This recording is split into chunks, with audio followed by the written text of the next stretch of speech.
Hola, hola chicos, ¿qué tal? Mi nombre es David Tipo, docente del curso de Física 1 de la lección Claudio Galeno. Bueno, en esta oportunidad voy a desarrollar el tema de vectores. A ver, ¿qué es un vector? Es un ente matemático que gráficamente se representa por un segmento de recta orientado, ¿no? Ahí tenemos un segmento de recta y su cabecita respectiva, que vendría a ser la orientación, el sentido del vector. Bueno, ¿y para qué se utiliza un vector? Un vector se utiliza para representar una magnitud vectorial. Por ejemplo, aquí tenemos el peso de la esfera representado mediante un vector. También se puede representar la velocidad de un móvil, se puede representar la fuerza con la cual pateas, etcétera, etcétera, etcétera. ¿Cuáles son los elementos de un vector? A ver, ahí tenemos. Esta línea que ven ustedes que lo contiene al vector se denomina línea de acción. El tamaño viene a ser el módulo, norma, también conocido como intensidad, simbolizado mediante dos barritas de valor absoluto y al interior el vector, ¿no? Luego el ángulo determina la dirección del vector. El vector se denota mediante una letra y una flechita encima y eso se lee como vector A. Luego, a ver, tenemos las clases de vectores. ¿Cuáles son las clases de vectores? Primero, vectores colineales. ¿Y qué son los vectores colineales? Son aquellos que se encuentran contenidos en una misma línea de acción. Nótense aquí que tenemos dos vectores que están contenidos en una misma línea, o sea, están alineados. Vectores paralelos. Son vectores paralelos cuando la línea de acción que contiene dichos vectores, ¿no?, son paralelos entre sí. O sea, sus líneas de acción que los contienen deben ser paralelos. ¿Y cuándo se dice que dos o más vectores son iguales? Bueno, dos vectores son iguales cuando tienen la misma dirección, el mismo módulo, o sea, el mismo tamaño y el mismo sentido. Luego, finalmente, tenemos los vectores concurrentes. ¿Qué son vectores concurrentes? Son aquellos que sus líneas de acción se cortan entre sí en un mismo punto. Nótese aquí que estas tres flechitas pues se cortan en un punto y ese punto se llama punto de concurrencia. Bueno, chicos, cuando ustedes han sumado alguna vez o siempre una cantidad numérica, por ejemplo, 1 más 2 más 3, ¿cuánto es ese resultado del conjunto de esos numeritos? 6, ¿verdad? Entonces es igual, ¿no?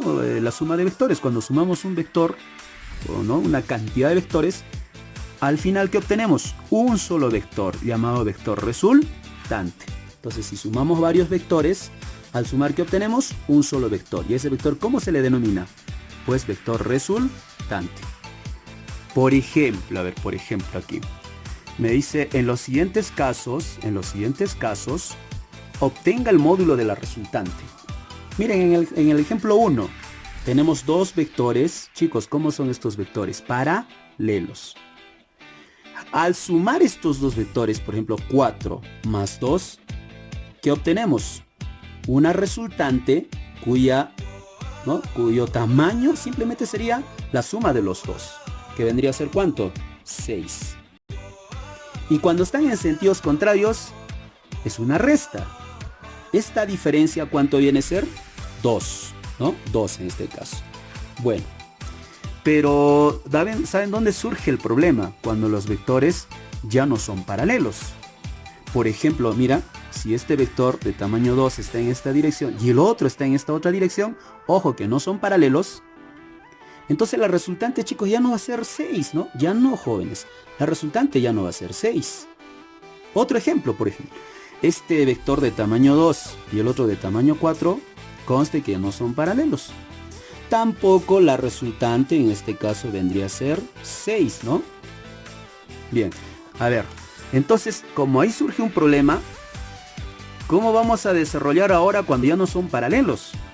Bueno, para eso están los métodos gráficos. ¿Y para qué sirven estos métodos gráficos? Para obtener la resultante. El primer método, a ver, vamos con el método del polígono. ¿Cuándo se emplea el método del polígono? Bueno, eso es para obtener la resultante cuando se quiera sumar más de dos vectores. ¿Y en qué consiste el método del polígono? Aquí nosotros notamos, mira, tenemos un vector A, el vector B y el vector C en distintas direcciones. Para poder obtener el vector resultante, pues necesariamente los tenemos que ordenar uno a continuación del otro, ¿no? Miren, A, B y C. Bueno, los tres vectores tienen que estar uno a continuación del otro. ¿Y cómo se grafica el vector resultante? Fácil. Uniendo la colita, ¿Con quién? Con la cabecita. ¿Y este vector cómo lo vamos a denominar? Vector resultante. Este viene a ser el vector resultante, el que cierra y arma el polígono. Ese vendría a ser el método del polígono. Miren que gráficamente estamos obteniendo la resultante uniendo la colita con la cabecita. A ver, ¿cuáles son la propiedad más importante de este método? Chicos, ustedes ya lo conocen. Cuando los vectores se persiguen el uno con el otro, ¿no? Cuando los vectores se persiguen el uno con el otro, la resultante es cero, o sea, el vector nulo. Luego vamos con el método del paralelogramo. A ver, ¿en qué consiste el método del paralelogramo? ¿Y cuándo se emplea el método del paralelogramo? Chicos, este método se emplea para obtener el resultante, ojo, cuando queremos sumar dos vectores. Claro, no son paralelos, hay un ángulo de por medio, entonces ahí aplicamos el método del paralelogramo. ¿Y en qué consiste? Consiste en graficar un paralelogramo y la resultante está ubicada ¿dónde? En la diagonal, ¿no? Ahí tenemos entonces el vector resultante. Donde este vector, ojo, vectorialmente es la suma de vectores, no es suma de tamaños, sino suma vectorial de A más B. Y para obtener el tamaño, chicos, para obtener el tamaño, esta medida, este tamaño, pues aplicamos la famosa ley de los cosenos. A ver, el tamaño de la resultante es igual a la raíz cuadrada del módulo de A al cuadrado más el módulo de B al cuadrado más menos 2 veces A por B por el coseno del ángulo en este caso.